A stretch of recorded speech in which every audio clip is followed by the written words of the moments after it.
যাত্রী বেশি থাকলে ইনকাম দিনে এই একটা নৌকা 10-12 হাজার, আর ছোট নৌকা হলে 4,000-5,000 হয়।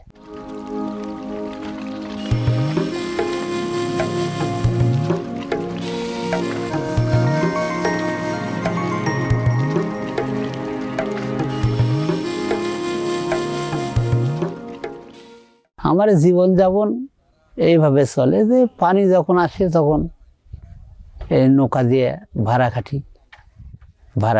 নির্ভর যায়। তারপর যখন পানি চলে যায় তখন জমি ফসল ফলাই, ফসল ধরেন এটা আবার তুলে খাওয়ার যেটুকু প্রয়োজন সেটুকু আঁকে ধরেন বিক্রি করি। এটা বড় নদীর সাথে সংযোগ। বড় নদীর বান হলে তখন এই ক্যালেন্ডার কাটা আছে, এই ক্যালেন্ডার কাটা ধরতে বড় নদীর সাথে কানেকশন আছে। ওই নদীর পানি হলে এটি চলে আসে। পানি না থাকলে আমার ওই ধরেন আবাদ করে গরু টরু পালি। আবার যখন ধান টান কাটা হয়ে যায়, কাটার পর যখন পানি আসে না ততদিন গরু ছেড়ে দেখিলেই ধরেন গরু তাজা করে গরু বিক্রি করি। আমার মাছ মারা কাহিনী, আমার মাছ ওই খাওয়ার মাছ সেটা মারি।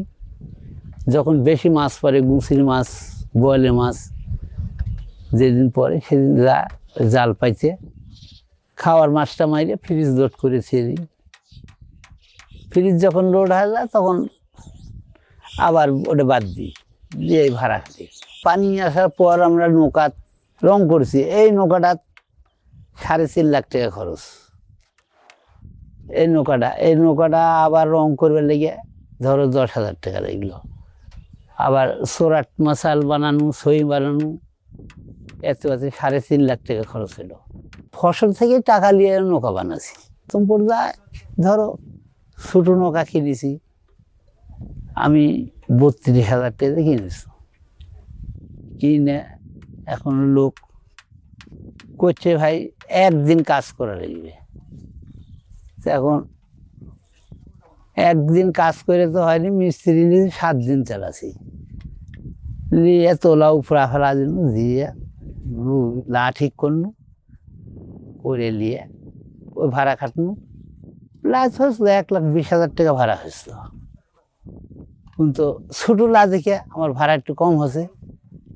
বড় নৌকায় এই বড় নৌকা যা রাখলো তার একবারে তুলিছে লাভ হলে 100 টাকা 50 টাকা পিস তুলে এক ট্রিপে ধরো 2,000, 2,500, কারো 5,000 এরকম হয়।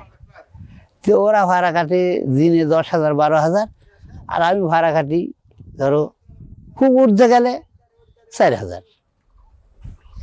এরকম ভাড়া কাটছি। ওই দেখে আমি নৌকাটা ওই ছোটো নৌকা বেছে ফেলা দিয়ে এই বড় নৌকা বানিয়েছি। নৌকা নামার লেগে একটা নৌকা বড় নৌকা, তখন লোকজন পাচ্ছে না, এখন লোকজন যাচ্ছেও না। তখন টাইগার ধরো পিস হিসাবে দিল একটা করে, দিয়ে বোধহয় 24টা লোক নিয়ে যায় নৌকা নামা দিল। এরকম মানুষ না খিলেলে মানুষ চায়, খিলেন লাগে, তাহলে কারণ মানুষ নৌকা ধরে। যাত্রী বেশি থাকলে ইনকাম দিনে এই একটা নৌকা 12,000 হয়, 10-12,000, আর ছোটো নৌকা হলে 4,000-5,000 হয়। চলাফেরা পানি ওঠার পর বরং সে আমার ভালোই হয়। কি জন্য তোমরা যেরকম ওই দেশের বাড়ির কাছে গাড়ি পাও, আমরা গাড়ির বাদ দিয়ে আমরা নৌকা পাই। বাড়ির সাইড যেই নৌকা যায় তখন নৌকা আলাদা করলে নিয়ে চলে যাবে। ভ্যানের লাগানি সিস্টেম। পানি উঠলে আরও সুবিধা বেশি, মানে একটু হাঁটা লাগে না। এটাই আমার বরং সে ভালো। কিন্তু ভালো হলে একটা আবাদ, যদি 2টা আবাদ হতো তাহলে আমার সাথে কেউ পারত না। আমার দুধ জমি বেশি, ফসল ফলাই বেশি উপার্জন হতো, জমি বেশি। নৌকার ধরেন 1 লাখ টাকা, আর 1 বছর ফসল করলে ধরেন সিজনে ফসল করলে 5 লাখ 6 লাখ টাকার না ভাড়া আগে মিটে যায়। আবার এমনও লোক আছে আইসে ভাড়া মিটেন লাগে না, আইসে ভাড়া যেটা ন্যায্য সেটাই দিয়েছে চলে যায়। গত বছর আমার ছোটো নৌকা ফ্যামিলি যাবে, তা আমি নৌকা নাই, 150টা নৌকা, একটা নৌকা নাই। চান করছে বা নৌকা দেওয়া লাগবে, 2-3 জন ধরেছে, তো নৌকা দেওয়া লাগবে, হ্যাঁ নৌকা দিতে পারি আমি, যে ভাড়া আমার 2000 টাকা দেওয়া লাগবে। 2000 টাকা শিকার হলো, এসে দিল। তখন আমার সাথে আরেকটা নৌকা গেছিল, ওই নৌকা আলা করলো যে 3000 টাকা দেওয়া লাগবে।